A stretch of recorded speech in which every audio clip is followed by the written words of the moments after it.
বাবা, আজ দাদার স্কুলে পুরস্কার বিতরণী অনুষ্ঠান। কত প্রাইজ পাবে দাদা, তুমিও চলো আমাদের সাথে। না রে মা, তুই আর তোর মা যা ওর সাথে। রোজগার না হলে দিন চলবে কি করে আমাদের? দোকান দিতে হবে আমার। আমার বাবা কখনো আমার সাথে স্কুলে যায়নি। টিউশনি স্যারের বাড়ি আমি কেমন লেখাপড়া করছি জানতেও যায়নি। চোখ বন্ধ করে আমাকে বিশ্বাস করেছে আর আমার লেখাপড়ার জন্য টাকার যোগান দিয়েছে। যদিও সে অর্থ নেহাত কম নয়, আমার প্রয়োজন মতন শিক্ষক বা বই সবটাই পেয়েছি আমি। আমার বাবা একজন ফুচকা বিক্রেতা। স্কুল ছুটির সময় আমি দেখি স্কুলের সামনে বাবার পাতার দোকানে ভিড় জমিয়েছে আমাদের স্কুলের প্রচুর ছেলে মেয়ে। আর সন্ধ্যায় বাবার দোকান দেখা যায় স্টেশনের কাছে। আমি অনেকবার শুনেছি আমাদের ক্লাসের মেয়েদের কাছে বাবার ফুচকার তারিফ করতে, কিন্তু ওরা কেউ জানে না বেশি করে টক জল আর ওদের আবদারে ফাও দেওয়া লোকটা ওদের ক্লাসের ফার্স্ট বয়ের বাবা। আর জানবেই বা কী করে, বাবা তো কখনোই আসেনি স্কুলে আমার অভিভাবক হিসেবে। স্কুল ছুটির পর আমি বাবার দোকানের দিকে তাকিয়ে দেখি বাবা হাসি মুখে ফুচকা দিয়ে চলেছে। আমি উদাস হয়ে ভাবতে ভাবতে চলে যাই কেমিস্ট্রি স্যারের পড়ার ব্যাচে। আমি নিম্নবিত্ত পরিবারের ছেলে, কিন্তু আমার বাবা কখনো কোনো স্যারের কাছে গিয়ে বলেনি ফিস কম করে নেওয়ার কথা, কখনো বলেনি এবছর নতুন বই কেনার টাকা নেই, পুরনো বই জোগাড় করো। সব সময় শুধু বলেছে যা দরকার হবে আমাকে বলিস। আমি ছোট থেকেই মুখচোরা, শান্ত, প্রয়োজন ছাড়া কথাও বলি না, সে বাড়িতে হোক বা বাইরে। যা দরকার মাকেই বলি, বাবার সাথে আমার কথা হয় কম। প্রশ্ন করলে জবাব দিই শুধু। বেশিরভাগ সময় বই পড়ি। নেশা বলতে ওই ক্রিকেট খেলা। ছোট থেকে বায়না জিনিসটা আমি করিনি। আমি বুঝি বাবার একার ফুচকার বিক্রির উপর আমাদের পুরো সংসারটা চলে, তার ওপর আমার আর বোনের পড়াশোনা তো আছেই। আমি ক্লাস 11-এ পড়ি আর বোন 4-এ। বোন আমার থেকে অনেকটাই ছোট। আমার মতন আমার বোনও স্কুলের ফার্স্ট গার্ল। অনেকবার বাবাকে বলতে শুনেছি, কষ্ট হোক আর যাই হোক, ছেলে মেয়ে দুটোকে মানুষ করতে পারলেই শান্তি। ওরা ভালো লেখাপড়া করে, আমার তাই সারাদিন পরিশ্রম করলেও কষ্ট হয় না। বাবার ফিরতে রাত হলে আমার ভীষণ চিন্তা হয়। সকালে মাঠে রোদে যখন বাবা ঘাম ঝরিয়ে কোদাল কোপায়, আমি তখন সাইকেল চালিয়ে পড়তে যাই। ঘামে ভেজা বাবার চেহারা দেখে ভীষণ কষ্ট হয় আমার, কিন্তু এই অনুভূতিগুলো আমি কখনো প্রকাশ করতে পারি না। আমার ক্লাস 11-এর দামি বইগুলো কিনে দেওয়ার জন্য বাবা সেবার 15 দিনের জন্য মাটি কাটার কাজে গেল।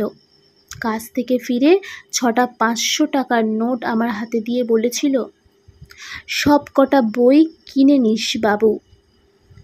আমি তখন দেখেছিলাম বাবার হাতে লাল লাল ফুসকা, যা দেখে আমার চোখে জল চলে এসেছিল। আমার বোন ওই দেখে কাঁদতে কাঁদতে বাবার বুকে মুখ লুকিয়েছিল।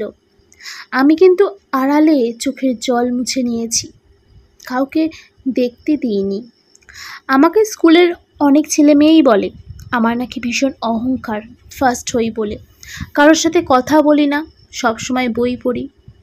আসলে ওরা জানে না ওই বইগুলো আমার বাবার ঘাম ঝরানোর টাকায় কেনা, যার দাম আমার কাছে বন্ধুদের সাথে আড্ডা মারা বা মাঠে নেমে ব্যাডমিন্টন খেলার থেকে অনেক বেশি।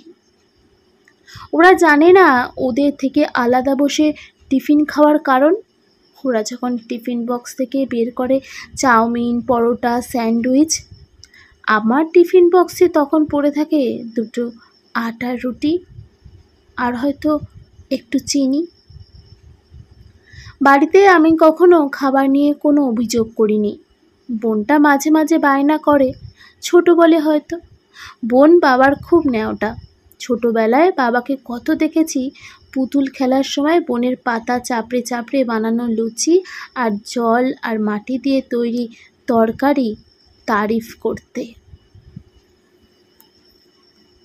বোন মাঝে মাঝে আমার কাছে এসে বসে পড়ে, অঙ্ক করে। প্রতি বছর পুজোর সময় যখন আমি বোন আর মায়ের সাথে ঠাকুর দেখতে যাই, তখন বাবা কিন্তু যায় না, বলে পুজোটায় আমার মতন ফুচকাওয়ালাদের আনন্দ করার নয়, রোজগার করার সময়। সেবার পুজোর সময় বাবার খুব জ্বর হলো, মা বাবাকে দোকান পাততে দিল না। এদিকে আমাদের ঘরে টাকাও তেমন নেই যে দোকান বন্ধ হলেও অসুবিধা হবে না। মা ফুচকা ভেজে রেডি করলো। আমি বললাম, আমিও তোমার সঙ্গে দোকানে যাব মা। বাবা অসুস্থ শরীরেও ক্লান্ত গলায় বলল, ও যে আমার রত্ন গো, আমার স্কুলের প্রথম হওয়া ছেলে, ও ফুচকার দোকান দিলে ওর যে খারাপ লাগবে, ওর সম্মান থাকবে না। আমি এতদিন পর বুঝলাম বাবা এতদিন আমার সাথে যায়নি, কারণ বাবা ভাবে সবাই যদি জেনে যায় আমি ফুচকা বিক্রেতার ছেলে, আমি তাহলে হয়তো লজ্জা পাবো। আমার বাবা জানে না আমি তাকে আর তার পেশাকে কতটা সম্মান করি, কারণ আমি আজ যা কিছু তা শুধু ওই ফুচকাওয়ালা বাবার জন্যই। পুজোর সময় মায়ের সাথে দাঁড়ালাম দোকানে, ভালোই ভিড় জমলো। দুজন মিলে দাঁড়িয়ে দাঁড়িয়ে অনেক রাত পর্যন্ত বিক্রি করলাম ফুচকা। এর মাঝে অনেক ছেলে মেয়ে অবশ্য আমার দিকে আঙুল দেখিয়ে তাদের বাবা মাকে বলেছে, এটা তো রবিন দা। কেউ বলছে, আরে ও তো রবিন, আমাদের স্কুলের ফার্স্ট বয়। আমার তাতে খারাপ লাগেনি অবশ্য। ক্লাসে যে মেয়েগুলো আমাকে বলে আমি তাদের সাথে কথা বলি না, আমিই তাদের জিজ্ঞাসা করলাম, ঝাল বেশি হবে নাকি কম? ওরা বলল ঝাল বেশি। আমি তখন ফুচকা দিচ্ছিলাম শালপাতার প্লেটে। মা বলে উঠল, বাবু তোদের হেড স্যার যে এদিকেই আসছেন। আমি চুপচাপ দাঁড়িয়ে ফুচকা দিতে থাকলাম, আমার মাথা নিচু হলো না। স্যার বললেন, রবিন তুমি এখানে? আমি বললাম, বাবার শরীর ভালো নেই, তাই মায়ের সাথে আমিই দোকান দিয়েছি। স্যার আমার পিঠ চাপড়ে বললেন, খুব ভালো করেছো বাবা, সব সময় বাবা মায়ের পেশাকে সম্মান জানানোটাই একজন সন্তানের কর্তব্য। সেই দিন আমি স্যারের থেকে টাকা নিতে না চাইলেও স্যার আমার হাতে ফুচকার দাম দিয়ে বলেছিলেন, এ তোমার পরিশ্রমের টাকা বাবা, গ্রহণ করা উচিত সব সময়। ওই একটা দিনই আমি বুঝে গেছিলাম যে ঘন্টার পর ঘন্টা দাঁড়িয়ে থেকে আর লঙ্কার গুঁড়ো হাতে মাখতে থাকলে কতটা কষ্ট হয়। তারপর পুজোর বাকি দিনগুলো মায়ের সাথে ফুচকা বিক্রি করতে গেছি। ফেরার সময় বোনের জন্য এগরোল কিনে আনলেও নিজে 3টে চপ কিনে এনে জল ঢেলে 3জনে ভাত খেয়েছি। কষ্ট করে রোজগার করে মনে হয়েছে এগরোল খাওয়াটা বিলাসিতা। মা আমাকে অনেকবার খেতে বলেছে এগরোল, কিন্তু নিজে খাওয়ার কথা একবারও বলেনি। হয়তো মা আমার মতন করেই ভেবেছে। বাবা সুস্থ হয়ে আর দোকানে যেতে দেয়নি আমায়। স্কুলে অনেকেই জিজ্ঞাসা করেছে, স্কুলের সামনের ফুচকার কাকু তোমার বাবা? আমি গর্বের সাথেই বলেছি, হ্যাঁ। সেবার উচ্চ মাধ্যমিকের রেজাল্ট বেরোলো, দেখা গেল জেলার মধ্যে সবচেয়ে বেশি নাম্বার পেয়েছি আমি। প্রধান শিক্ষক ঘোষণা করলেন আমি স্কুল ছেড়ে যাওয়ার আগে কৃতি ছাত্র হিসেবে সম্মান দিতে চান আমায়। আমি স্যারের কাছে গিয়ে অনেক সময় কথা বললাম, তারপর বাড়ি চলে এলাম। বাড়ি ফিরে এই প্রথমবার বায়না করলাম, আমি কাল আমাকে ফেয়ারওয়েল দেওয়ার সময় বাবাকে যেতেই হবে। প্রথমে না না করলেও শেষে রাজি হলো। রাতে জল খেতে গিয়ে শুনলাম বাবা মাকে বলছে, প্যান্টটা ইস্ত্রি করে আনলুম বুঝলে, আমি লেখাপড়া জানি না, এত লোকের মাঝে কি বলতে কি বলবো, শেষে ছেলেটার অপমানিত হতে হয় যদি। আমার মা বলল, না তুমি ভুল ভাবছো, আমাদের ছেলে এমনই নয়।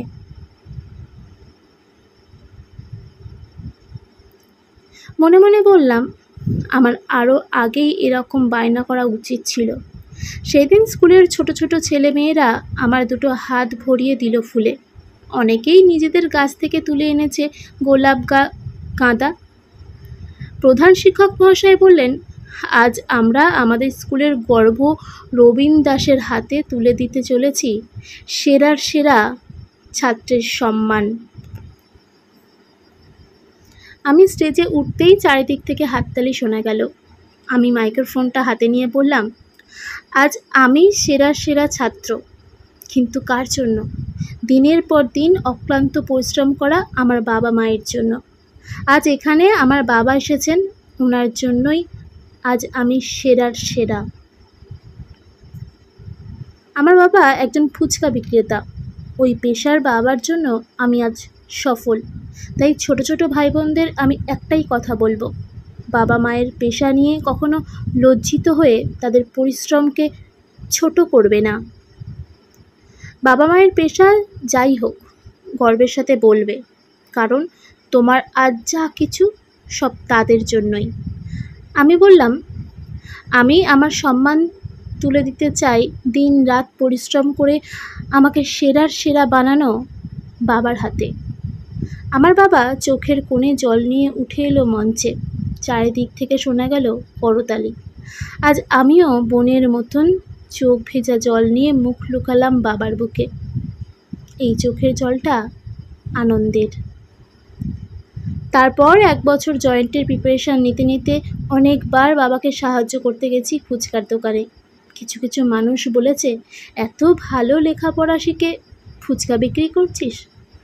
আমি হেসে বলেছি, কষ্ট করে রোজগার করছি, চুরি তো করছি না। আসলেই বিপদের দিনে কেউ তোমার পাশে থাকবে না। কষ্ট করে রোজগার করার জন্য কখনো লজ্জা পাওয়া উচিত নয়, সে যে কোনো পেশাই হোক।